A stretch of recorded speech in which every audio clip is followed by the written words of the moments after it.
Hello guys, എന്നെപ്പോലെ തന്നെ എനിക്കൊരു തലതെറിച്ച കൂട്ടുകാരി വേറെ ഉള്ളത് കൊണ്ടിട്ട് ഉച്ചയ്ക്ക് വീട്ടിൽ ചോറും കറിയൊക്കെ ഉണ്ടാക്കി വെച്ചിട്ടും പെട്ടെന്നൊരു ആവേശത്തിന് ഞങ്ങൾ ചോറുണ്ടാൻ പോവാണ്. സത്യത്തിൽ ഞങ്ങൾ പ്ലാൻ ചെയ്യാതെ പോയതാണെങ്കിലുണ്ടല്ലോ, വഴിതെറ്റി ഇതേ വന്ന് നിൽക്കുന്നത് നമ്മുടെ കടവന്ത്രയിലുള്ള ഇലയോണെന്ന് പറഞ്ഞ റെസ്റ്റോറൻറ്റിലാണ്. സത്യം പറഞ്ഞു കഴിഞ്ഞാൽ ഞാനത് കണ്ടതുപോലും ഉണ്ടായിരുന്നില്ല. അവിടെ വന്നപ്പോൾ അവളാണ് പറഞ്ഞത്, നോക്കുക അവിടെ ചെന്ന് കഴിഞ്ഞാൽ നല്ല ചോറും മീൻകറിയും കിട്ടുമെന്ന്. പിന്നെ ഒന്നും നോക്കിയില്ല, നേരെ വെച്ച് പിടിച്ചു. ആദ്യമായിട്ടാണ് ഒരു ഇലയോണിൻ്റെ അകത്ത് കക്കായിറച്ചി തോരൻ അവർ ഫ്രീ ആയിട്ട് തരുന്നത്.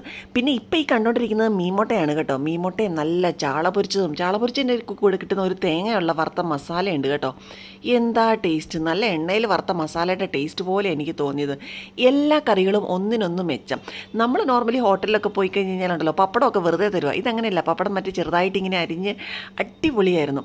അങ്ങനെ ഞാൻ കഴിക്കുന്ന വീഡിയോ എടുക്കാൻ വേണ്ടിയിട്ടുണ്ടല്ലോ, ഫോൺ ചാരി വെച്ചതുണ്ടല്ലോ, ചൂട് സാമ്പാർ ഒഴിച്ച് വെച്ച പാത്രത്തിൻ്റെ സൈഡിലായിരുന്നു. എന്തായാലും ദൈവം അനുഗ്രഹിച്ച് ഒന്നും പറ്റിയില്ല.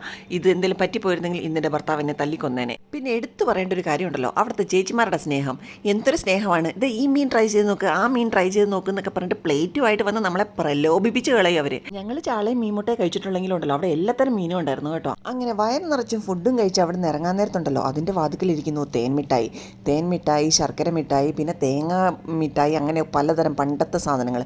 അങ്ങനെ അതും വാങ്ങിച്ച് കഴിഞ്ഞ് ഇങ്ങനെ വണ്ടിയിൽ വന്നുകൊണ്ടിരുന്നപ്പോൾ എനിക്ക് തോന്നി, ഇടവും നമുക്ക് എന്തോ ഒന്നും മിസ്സിങ് ഉണ്ട് ഇത്രയും ഇത് കഴിച്ചിട്ടും. അങ്ങനെ ഞങ്ങൾ പൻപള്ളി നഗറിൽ വന്നിട്ട് നല്ലൊരു ഐസ്ക്രീം കൂടെ കഴിച്ച് ഇന്നത്തെ അംഗം അങ്ങ് അവസാനിപ്പിച്ചു.